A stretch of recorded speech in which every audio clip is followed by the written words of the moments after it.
Shalom semuanya, tahun 2022 adalah tahun paradigma yang baru.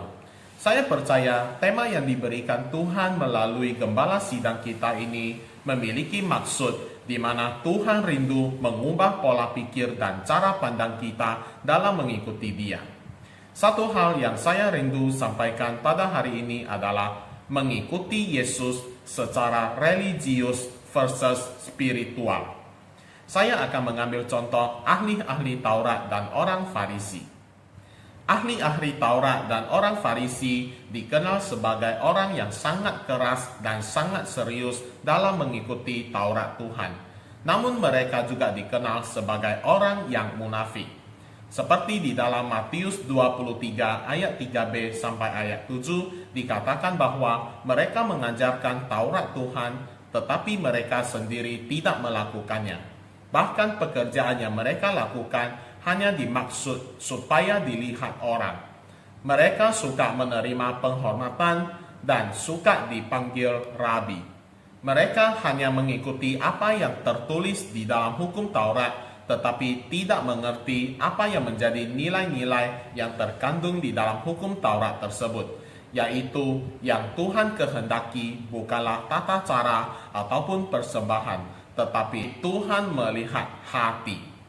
Sehingga orang Farisi tersebut walaupun melakukan Taurat Tuhan dengan serius, tetapi hati mereka jauh daripada Tuhan dan tidak mau memberikan diri untuk bertobat.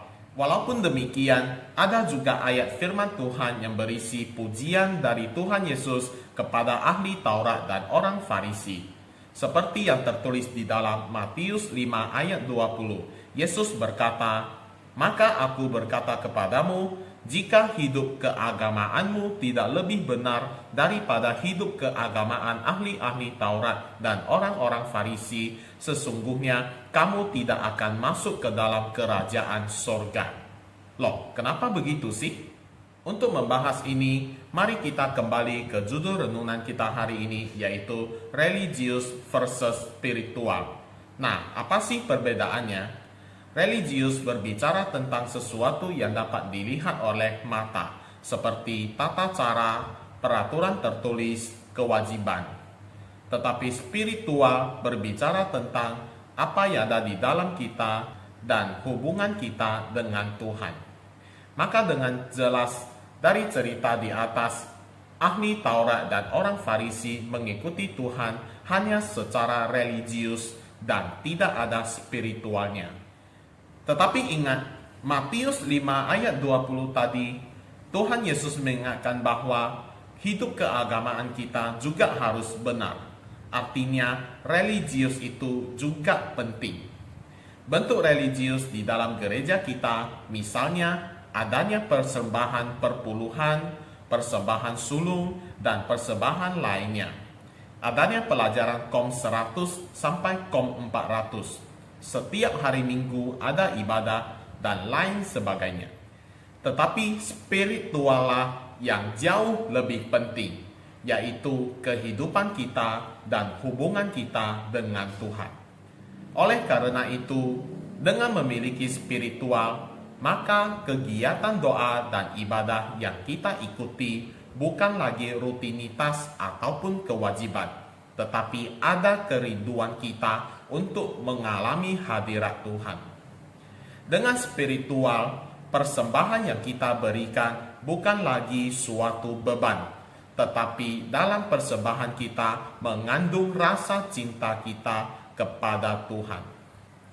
Dengan memiliki spiritual, maka kita sadar bahwa kita melayani Tuhan maupun berbuat baik bukan karena kekuatan kita ataupun ikut-ikutan, tetapi karena Tuhanlah yang memberi kita kekuatan melalui pekerjaan Roh Kudus, sehingga hidup kita berbuah.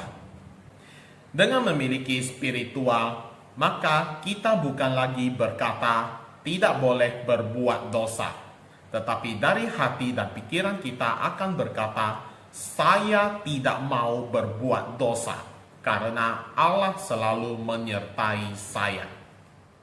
Dan yang terakhir, bagaimana supaya kita dapat mengikuti Tuhan Yesus secara spiritual?